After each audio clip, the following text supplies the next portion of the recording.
The Fame was a Canadian shrimping vessel sailing out of Halifax, Nova Scotia. It had a length of 150 feet, a crew of 24, and was built in 1977. The trawler was operating normally and fishing for shrimp on April 18, 2001 until 3 p.m. when a loud bang was heard, which subsequently disabled all electrical power and propulsion.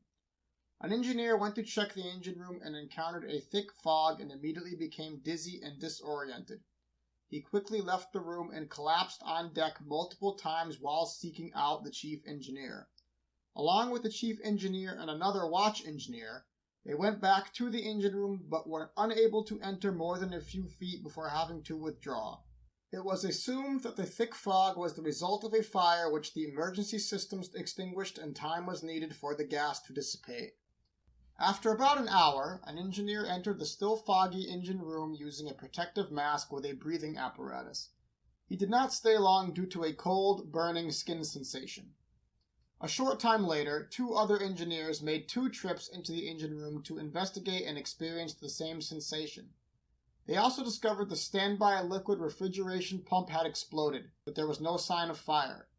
The master of the ship was informed and began arranging to be towed by a nearby fishing vessel, as they were still without any power. Over the next several hours as it became dark, engineers visited the engine room frequently to check for bilge water accumulation since the bilge pumps were inoperable. Things remained steady until about 4 a.m. the following morning when the wind increased to 30 knots and the seas reached a height of about 7 feet.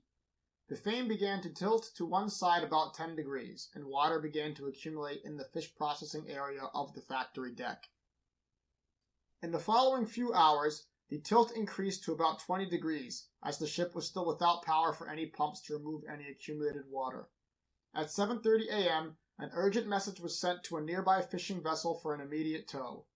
Around the same time, after failed attempts earlier, the engineers were able to start an auxiliary generator which restored electrical power and lighting and enabled the crew to see the true extent of the problem. The water in the fish processing area was nearly 6 feet deep. An attempt was made to pump out the water, but the pump starter boxes were submerged. Another submersible pump was tried, but also failed. With the Fame now being towed, the tilt of the ship increased to nearly 30 degrees, and at about 8 a.m. the auxiliary generator failed, likely due to the foggy refrigerant-dense air. A rescue aircraft dropped 4 portable gas-powered pumps to help the Fame, but the situation was deemed too dangerous and the master decided to abandon ship. 45 minutes later, the crew successfully escaped into life rafts and were quickly picked up by another vessel. No injuries were reported, but the Fame sank a few hours later. There was a 14-hour delay from when the ship initially lost power to when the crew notified the proper authorities.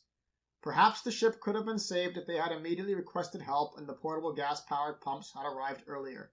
It is possible the crew assumed the situation would improve after giving the leaking refrigerant gas enough time to dissipate so they could then restore electrical power to resume normal operation. Thanks for watching.